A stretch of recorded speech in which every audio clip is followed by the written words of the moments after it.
আগামী 10ই ফেব্রুয়ারি সুপ্রিম কোর্টে 2016 সালে নিযুক্ত শিক্ষক শিক্ষাকর্মীদের গুরুত্বপূর্ণ শুনানি রয়েছে।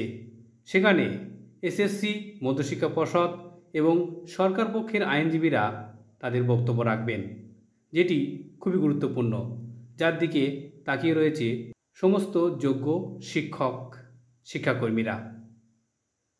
একটা পক্ষ থেকে জানানো হচ্ছে যে সুপ্রিম কোর্ট প্যানেল বাতিলের দিকে এগোচ্ছে। একজন আইনজীবী তার নিজস্ব ওয়ালে এটি লিখেছেন, সেটি অবশ্যই শেয়ার করব। তার আগে বলি, সুপ্রিম কোর্টে এসএসসির বক্তব্য কিন্তু খুবই গুরুত্বপূর্ণ, কারণ এই প্যানেল বাঁচাতে পারে একমাত্র এসএসসি। এসএসসি যদি সঠিকভাবে তথ্য পেশ করে তাহলে যোগ্যদের অবশ্যই চাকরি থাকবে।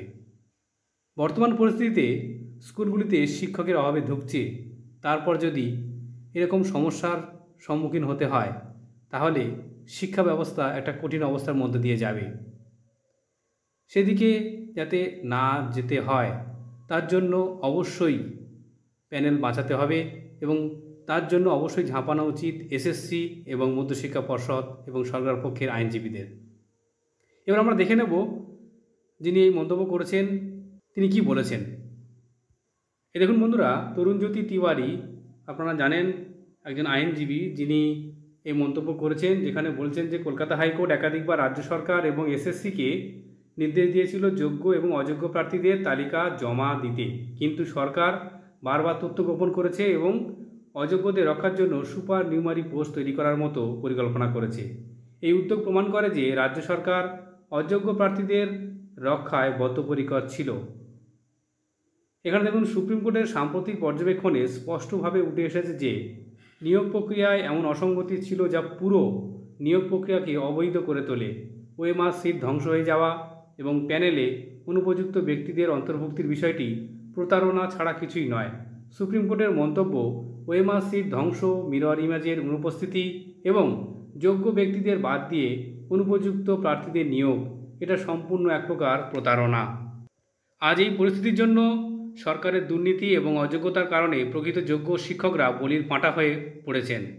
যারা কঠোর পরিশ্রম এবং যোগ্যতার ভিত্তিতে চাকরি পেয়েছিলেন তাদেরও চাকরি হারানোর আশঙ্কা দেখা দিয়েছে। সরকার এবং এসএসসি যোগ্য অযোগ্যদের মধ্যে পার্থক্য করতে সম্পূর্ণ ব্যর্থ হয়েছে, যার ফলে সুপ্রিম কোর্ট, ভালো করে দেখুন বন্ধুরা, যার ফলে সুপ্রিম কোর্ট পুরো প্যানেল বাতিলের পথে এগোচ্ছে। অবশ্যই চাইবো যেন এটা কখনোই না হয়। যারা টাকা দিয়ে চাকরি কিনেছিল তাদের প্রতি বিন্দুমাত্র সহানুভূতি নেই, কিন্তু দুঃখজনক হলো যে প্রকৃত যোগ্য প্রার্থীরা যারা কোনো দুর্নীতির সঙ্গে যুক্ত ছিলেন না তারাও আজ রাস্তায় বসতে চলেছেন। রাজ্য সরকার পুরো পরিস্থিতি সম্পর্কে ভালোভাবেই জানতো। তারা জানতো যে যে কোনো প্যানেলে এমন অসঙ্গতি থাকলে সুপ্রিম কোর্ট বারবার পুরো প্যানেল বাতিল করেছে, তবুও তারা অযোগ্যদের বাদ দিতে কোনো পদক্ষেপ নেয়নি। আমাদের সবার লক্ষ্য থাকবে সুপ্রিম কোর্টে যাতে যোগ্যরা অবশ্যই তাদের পুনরায় সম্মান ফিরে পায়, সেদিকে অবশ্যই লক্ষ্য থাকবে। সবাই ভালো থাকবেন, ধন্যবাদ।